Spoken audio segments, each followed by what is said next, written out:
Praise Lord നാമത്തിനുണ്ടായിരിക്കട്ടെ. വീണ്ടെടുക്കപ്പെട്ട കർത്താവായ യേശു ക്രിസ്തു നാമത്തിൽ എല്ലാവർക്കും സ്നേഹവന്ദനം. നമ്മുടെ കർത്താവ് വരാറായി. സ്തോത്ര സംഭവങ്ങളൊക്കെ അത് വിളിച്ചറിയിക്കുന്നത് അങ്ങനെയാണ്. യേശുവിൻ്റെ വരവേറ്റം അടുത്തിരിക്കുന്നു. നമ്മൾ എപ്പോഴാണ് പ്രാർത്ഥിക്കേണ്ടത് എന്ന് വചനപ്രകാരം നമുക്ക് ചിന്തിക്കാം. കർത്താവിൻ്റെ വചനത്തിൽ അനേക ഇടത്ത് ഹാലലിയ എപ്പോഴാണ് നാം പ്രാർത്ഥിക്കണം എന്ന് സ്തോത്ര ദൈവവചനത്തിൽ പറഞ്ഞിട്ടുണ്ട്. നമ്മുടെ കണ്ണുകളടയ്ക്ക് ഒരു മിനിറ്റ് നമുക്ക് പ്രാർത്ഥിക്കും. കർത്താവേ, അടിയണ്ണിൻ്റെതാണ്, കേൾക്കുന്ന എല്ലാവരും എൻ്റെ ദൈവത്തിൻ്റെതാണ്. സ്തോത്രം കർത്താവേ, ഈ വചനം ഏതാത്മാവിൽ എഴുതിയോ അതേ ആത്മാവിൽ തന്നെ വിവേചിപ്പാനുള്ള ദൈവത്തിൻ്റെ കൃപ അടിയന്മേ പകരണമേ. ഈ ശബ്ദം കേൾക്കുന്ന എല്ലാ ഭവനങ്ങളിലും ഒരു ഉണർവ് യാവരിപ്പാൻ, കർത്താവെ ദൈവത്തിൻ്റെ സാന്നിധ്യം യാവരിപ്പാൻ, കർത്താവിലേക്ക് അടുത്തു വരുവാൻ, ദേശങ്ങൾ ഉണരുവാൻ, രാജ്യങ്ങൾ വിടുവിക്കപ്പെടുവാൻ, ദൈവത്തിൻ്റെ അത്യന്ത ശക്തി ഓരോ മൺകുടാരങ്ങളിൽ പകർന്ന് തേജസ്സേറിയ യേശുവിൻ്റെ മുഖം കണ്ട് ക്രിസ്തീയ ജീവിതം അനുഗ്രഹമാക്കി തീരുവാൻ, ആ നിത്യതയെ കൈക്കൊള്ളുവാൻ, കർത്താവെ അതിനെ പ്രാപിച്ചെടുക്കുവാൻ തക്കവണ്ണം നല്ല ഓട്ടം ഓടുവാൻ എല്ലാവരെയും സഹായിക്കണം. അതിനായി അടിയനെയും സമർപ്പിക്കുന്നു യേശുവിൻ നാമത്തിൽ തന്നെ, ആമേൻ. ദൈവം നമ്മളെല്ലാവരെയും സഹായിക്കുമാറാകട്ടെ. സ്തോത്രം. ഹല്ലേലൂയ.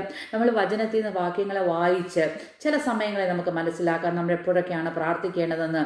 സങ്കീർത്തനം 5-ാം അധ്യായം 3-ാം വാക്യത്തിൽ വായിക്കുന്നു, യഹോവേ രാവിലെ എൻ്റെ പ്രാർത്ഥന കേൾക്കണമേ, രാവിലെ നിനക്കായി ഒരുക്കി കാത്തിരിക്കുന്നു. സങ്കീർത്തനക്കാരൻ പറയുകയാണ്, രാവിലെയുള്ള എൻ്റെ പ്രാർത്ഥന. അപ്പം രാവിലെ പ്രാർത്ഥിക്കണം. ഹല്ലേലൂയ. നാം എഴുന്നേൽക്കുമ്പോഴേ പ്രാർത്ഥനയോടുകൂടെ നമ്മുടെ ജീവിതം സ്റ്റാർട്ട് ചെയ്യുവാൻ, ഹല്ലേലൂയ, കർത്താവിന് വേണ്ടി ഒരുക്കി കാത്തിരിക്കുവാൻ, കർത്താവിന് വേണ്ടി പ്രവർത്തിക്കുവാൻ, ഹല്ലേലൂയ, പ്രാർത്ഥനയോട് നമ്മുടെ ജീവിതം തുടങ്ങുവാൻ ദൈവം നമ്മളെ എല്ലാവരെയും സഹായിക്കുമാറാകട്ടെ.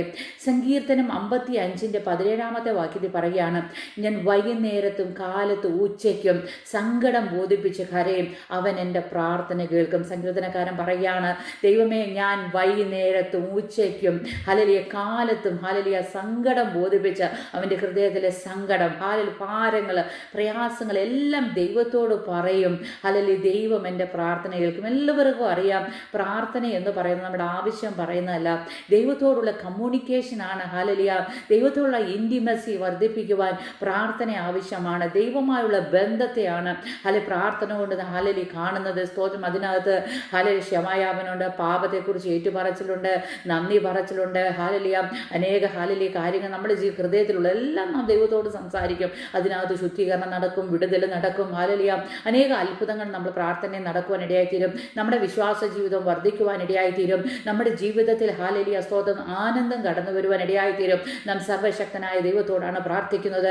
ദൈവമായുള്ള ബന്ധത്തിലാണ് നാം ആയിരിക്കുന്നത്. ദൈവം നമ്മോട് കൂടെ ഉണ്ടെങ്കിൽ ദൈവമക്കളെ ഒന്നിനെ ഭാരപ്പെടേണ്ട ആവശ്യമില്ല. സന്തോഷത്തോടുകൂടെ നമ്മുടെ ക്രിസ്തീയ ജീവിതം നടത്തുവാൻ ദൈവം സഹായിക്കും. സങ്കീർത്തനക്കാരൻ പറയാണ്, ഞാൻ വൈകുന്നേരത്ത് പ്രാർത്ഥിക്കും, ഞാൻ ഉച്ചയ്ക്ക് പ്രാർത്ഥിക്കും, ഞാൻ കാലത്തും എൻ്റെ ദൈവത്തോട് ഞാൻ പ്രാർത്ഥിക്കും, ദൈവം എൻ്റെ പ്രാർത്ഥന കേൾക്കും. ദാനിയേലിൻ്റെ പുസ്തകം 6-ാം അധ്യായം 10-ാം വാക്യത്തിലേക്ക് കടന്നു വരുമ്പോൾ ഒരു രേഖ ദാനിയേലിനെതിരായി എഴുതി. അന്ന് അറിഞ്ഞപ്പോൾ അവൻ എന്താ ചെയ്തേ? അവൻ്റെ മാളിക മുറിയുടെ കിളിവാതിൽ യെരുശലേമിന് നേരെ എപ്പോഴും തുറന്നിരുന്നു. സ്തോത്രം. അത് എപ്പോഴും തുറന്ന് അവിടേക്ക് ദാനിയേൽ നോക്കി പ്രാർത്ഥിക്കുന്ന ശീലം ദാനിയേലിനുണ്ടായിരുന്നു. അവിടെ എഴുതിയിരിക്കുകയാണ്, താൻ മുമ്പേ ചെയ്തു വന്നതുപോലെ ദിവസം 3 പ്രാവശ്യം മുട്ടുകുത്തി തൻ്റെ ദൈവത്തിൻ്റെ സന്നിധിയിൽ പ്രാർത്ഥിച്ച് സ്തോത്രം ചെയ്തു. അപ്പോൾ രേഖ എഴുതിയോണ്ടല്ല പ്രാർത്ഥിക്കാൻ വന്നത്. സ്തോത്രം. അതിനു മുമ്പേ സ്ഥിരമായി എല്ലാ ദിവസവും ദാനിയേൽ എന്ത് ചെയ്തിരുന്നു? സ്തോത്രം മുട്ടുകുത്തി ദൈവസന്നിധിയിൽ 3 നേരം 3 പ്രാവശ്യം മുട്ടുകുത്തി തൻ്റെ ദൈവത്തിൻ്റെ സന്നിധിയിൽ പ്രാർത്ഥിച്ചു സ്തോത്രം ചെയ്തു വന്നു. അതുപോലെ തന്നെ ദാനിയേൽ ചെയ്തു. മക്കളെ, ജീവിതത്തിൻ്റെ ഏത് അവസ്ഥയിലും, ഭാരത്തിലും പ്രയാസത്തിലും ദുഃഖത്തിലും സന്തോഷത്തിനും ഏത് ദിവസവും നാം 3 നേരം സ്തോത്രം ഫുൾ ടൈം നാം പ്രാർത്ഥിക്കണം. എന്നാൽ സ്തോത്രം നാം 3 നേരമാണ് ആഹാരം കഴിക്കണമെന്ന് ശരീരത്തിന് നമ്മൾ രാവിലെ ഉച്ചയ്ക്കും വൈകിട്ടും അങ്ങനെയാണല്ലോ ആഹാരത്തിന്. പിന്നെ നമ്മൾ സ്നാക്സ് കഴിക്കുന്നത് എക്സ്ട്രയാണ്. ആ ശരീരത്തിന് നമ്മൾ ഇത്രയും ഫുഡ് കൊടുക്കുന്നത്. ഇതേപോലെ തന്നെ ആത്മാവിനും നാം കൊടുത്താൽ നാം ആത്മാവിലും മനസ്സിലും ശരീരത്തിലും ആരോഗ്യമുള്ളവരായിത്തീരും. സ്തോത്രം.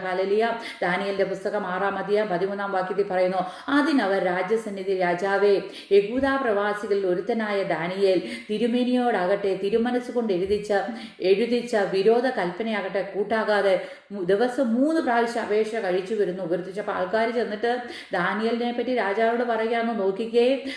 യഹൂദാ പ്രവാസികളിൽ നിന്ന് വന്ന ദാനിയേൽ എന്ന് പറയുന്ന വ്യക്തി നിന്റെ തീരുമാനങ്ങളും നീ പറഞ്ഞതും കൽപ്പനയും ഒന്നും അനുസരിക്കാതെ അവൻ എല്ലാ ദിവസവും 3 പ്രാവശ്യം ദൈവത്തോട് അപേക്ഷ കഴിക്കുന്നു, അവനെപ്പറ്റി സാക്ഷ്യം പറയുകയാണ്. ദൈവമക്കളെ, മറ്റുള്ളവർ നമ്മളെ നോക്കി സാക്ഷ്യം പറയണം. പ്രാർത്ഥിക്കുന്നവൻ ദൈവത്തിൻ്റെ വചനപ്രകാരം ജീവിക്കുന്നവരെന്ന് നമ്മളെപ്പറ്റി സാക്ഷ്യം പറയുവാൻ തക്കണം നമ്മുടെ ജീവിതം നമുക്ക് ക്രമപ്പെടുത്താം. സ്തോത്രം. അതുപോലെ തന്നെ സ്തോത്രം. അപ്പോസ്തല പ്രവൃത്തി 3-ാം അധ്യായം 1-ാം വാക്യത്തിൽ വായിക്കുന്നു, ഒരിക്കൽ പത്രോസ് യോഹന്നാനും 9 മണി നേരം പ്രാർത്ഥനാ സമയത്ത് ദേവാലയത്തിലേക്ക് ചെല്ലുമ്പോൾ, അപ്പോൾ 9 മണി നേരം അവിടെ പ്രാർത്ഥനാ സമയം ഉണ്ടായിരുന്നു. ആ സമയത്ത് അവർ ദേവാലയത്തിലേക്ക് ചെല്ലുമ്പോൾ, ഹല്ലേലൂയ സ്തോത്രം. അപ്പോൾ നമ്മുടെ എല്ലാവരുടെയും ജീവിതത്തിൽ പ്രാർത്ഥനാ സമയം ഉണ്ടായിരിക്കണം. സോ അപ്പോസ്തല പ്രവൃത്തി 10-ാം അധ്യായം 30-ാം വാക്യത്തിൽ വായിക്കുന്നു, അതിന് കൊർന്നല്യോസ് നാൾക്കുനാൾ ഈ നേരത്ത് ഞാൻ വീട്ടിൽ 9 മണി നേരത്ത് പ്രാർത്ഥന കഴിച്ചുകൊണ്ടിരിക്കുമ്പോൾ ശുഭ്രവസ്ത്രം ധരിച്ച ഒരു പുരുഷൻ എൻ്റെ മുൻപിൽ വന്നു നിന്നു. അപ്പോൾ കൊർന്നല്യോസ് ഹല്ലേലൂയ സ്തോത്രം പറയുകയാണ്, ഞാൻ 9 മണി നേരത്ത് പ്രാർത്ഥിച്ചുകൊണ്ടിരുന്നപ്പോൾ ഹല്ലേലൂയ ഒരു ദൂതൻ എൻ്റെ അടുത്ത് വന്നെന്ന് പറയുവാനാണ്. അപ്പോൾ പ്രാർത്ഥിക്കുന്ന കൊർന്നല്യോസ് സ്തോത്രം. ഹല്ലേലൂയ. ലൂക്കോസിന്റെ പുസ്തകം ഹല്ലേലൂയ സുവിശേഷം 1-ാം അധ്യായം 10-ാം വാക്യത്തിൽ പറയുന്നു, ധൂപം കാട്ടുന്ന നാഴികയിൽ ജനസമയമൊക്കെ പുറത്ത് പ്രാർത്ഥിച്ചു കൊണ്ടിരുന്നു. സ്തോത്രം. ഹല്ലേലൂയ സ്തോത്രം. അകത്ത് ധൂപം കാണിച്ചുകൊണ്ടിരുന്ന സമയത്ത് ജനമൊക്കെ പുറത്ത് എന്ത് ചെയ്തു? പ്രാർത്ഥിച്ചു കൊണ്ടിരുന്നു. സ്തോത്രം. യോബിന്റെ പുസ്തകം 27-ാം അധ്യായം 10-ാം വാക്യത്തിൽ വായിക്കുന്നു, അവൻ സർവശക്തനിൽ ആനന്ദിക്കുമോ, എല്ലാ കാലത്തും ദൈവത്തെ ഹല്ലേലൂയ വിളിച്ചപേക്ഷിക്കുക. അപ്പോൾ എല്ലാ കാലത്തും ദൈവത്തെ വിളിച്ചപേക്ഷിക്കുവാനാണ് ദൈവവചനം പറയുന്നത്. സ്തോത്രം. മർക്കോസിന്റെ സുവിശേഷം 1-ാം അധ്യായം 35-ാം വാക്യത്തിൽ വായിക്കുന്നു, അധികാലത്ത് ഇരുട്ടോടെ അവൻ എഴുന്നേറ്റ് പുറപ്പെട്ട ഒരു നിർജ്ജന സ്ഥലത്ത് ചെന്ന് പ്രാർത്ഥിച്ചു. യേശുക്രിസ്തുവിനെ പറ്റിയാണ് പറയുന്നത്. അധികാലത്ത് ഇരുട്ടുള്ള സമയത്ത് ഹല്ലേലൂയ കർത്താവ് എഴുന്നേറ്റ്, ബാക്കി ശിഷ്യന്മാരെല്ലാം വീട്ടിലായിരിക്കുമ്പോൾ റെസ്റ്റ് എടുക്കുമ്പോൾ ഹല്ലേലൂയ യേശുക്രിസ്തു ഹല്ലേലൂയ എഴുന്നേറ്റ് പിതാവിനോട് പ്രാർത്ഥിക്കുന്ന കാണുവാൻ, നിർജ്ജന പ്രദേശത്ത് എല്ലാം ബിസിയൊന്നും ഇല്ലാത്ത ഹല്ലേലൂയ ദൈവത്തോട് നല്ലോണം സംസാരിക്കാൻ പറ്റുന്ന ഇടത്ത് പോയി പ്രാർത്ഥിക്കുന്ന നമുക്ക് കാണുവാൻ പറ്റും. ഹല്ലേലൂയ. അതുപോലെ തന്നെ ലൂക്കോസിന്റെ സുവിശേഷം 6-ാം അധ്യായം 12-ാം വാക്യത്തിൽ വായിക്കുന്നു, ആ കാലത്ത് അവൻ പ്രാർത്ഥിക്കേണ്ടതിന് ഒരു മലയിൽ ചെന്ന് ദൈവത്തോട് പ്രാർത്ഥനയെ രാത്രി കഴിച്ചു. അപ്പോൾ രാത്രി മുഴുവനും പ്രാർത്ഥിക്കുന്ന യേശുവിനെ അവിടെ കാണുവാൻ കഴിയും. ഹല്ലേലൂയ സ്തോത്രം. 1 തെസ്സലോനിക്കർ 5-ാം അധ്യായം 17-ാം വാക്യത്തിൽ പറയുന്നു, ഇടവിടാതെ പ്രാർത്ഥിപ്പിൻ. അപ്പോൾ പ്രാർത്ഥിക്കേണ്ടത് എപ്പോഴും ചെയ്യേണ്ട ഒരു കാര്യമാണ്. എപ്പോൾ പ്രാർത്ഥിക്കണം എന്ന് ഹല്ലേലൂയ എന്നില്ല, എപ്പോഴും പ്രാർത്ഥിക്കണം, ഇടവിടാതെ പ്രാർത്ഥിക്കണം. രാവിലെ ഉച്ചയ്ക്കും വൈകിട്ടും പ്രാർത്ഥിക്കണം. നമ്മുടെ ജീവിതം ഒരു പ്രാർത്ഥനയായി മാറുമ്പോൾ ദൈവമക്കളെ ഹല്ലേലൂയ ജീവിതം വളരെ സന്തോഷമാണ്. ഹല്ലേലൂയ. ഹല്ലേലൂയ ഇപ്പോൾ നമ്മുടെ എല്ലാ ജീവിതത്തിൽ നമുക്ക് ഹല്ലേലൂയ ബിസിയാണ്. ഞാൻ വിശ്വാസ ജീവിതത്തിൽ കടന്നു വന്ന സമയത്ത് ഹല്ലേലൂയ സ്തോത്രം 5 മണിക്കൂർ കണ്ടിന്യൂസായി പ്രാർത്ഥിപ്പാൻ ദൈവം എനിക്ക് കൃപ തരുന്നു. അത് സ്വർഗീയമായ ഒരു അനുഭവമായിരുന്നു. ഹല്ലേലൂയ. കണ്ടിന്യൂസ് ആയിട്ട് ദൈവസന്നിധി പ്രാർത്ഥിക്കാൻ വലിയ സന്തോഷം നമ്മുടെ ജീവിതത്തിൽ കടന്നു വരും. അതുകൊണ്ട് ഈ ദിവസങ്ങളിൽ എപ്പോഴും പ്രാർത്ഥിപ്പാൻ ദൈവം നമ്മളെ എല്ലാവരെയും സഹായിക്കട്ടെ. നമ്മുടെ കണ്ണുകളെ അടയ്ക്കും നമുക്ക് പ്രാർത്ഥിക്കാം. കർത്താവേ, ഇടപെടാതെ പ്രാർത്ഥിപ്പാൻ ഞങ്ങൾക്ക് കൃപ തരണമേ. രാവിലെ ഉച്ചയ്ക്കും വൈകിട്ടും ഹല്ലേലൂയ കർത്താവിൻ്റെ സന്നിധി ഇരുപ്പാൻ ഞങ്ങൾക്ക് സമയത്തെയും സാഹചര്യത്തെയും മനസ്സിനെയും ആരോഗ്യത്തെയും തരണമേ. കർത്താവ് എപ്പോഴും പ്രാർത്ഥിപ്പാൻ ഹല്ലേലൂയ എവിടെയും പ്രാർത്ഥിപ്പാൻ കർത്താവേ ഞങ്ങൾക്ക് കൃപ തരണമേ. ഞങ്ങളുടെ ഹല്ലേലൂയ വായുകളെ അധികാരപ്പെടുത്തണമേ.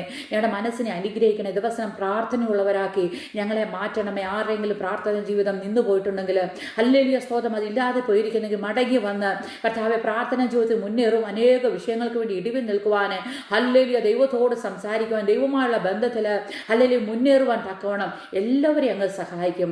അതിനായി ഒരുക്കുന്നതിനായി സ്തോത്രം യേശുക്രിസ്തുവിൻ നാമത്തിൽ തന്നെ. ആമേൻ, ആമേൻ, ആമേൻ. ദൈവം നമ്മളെല്ലാവരെയും അനുഗ്രഹിക്കുമാറാകട്ടെ. ഹല്ലേലൂയ.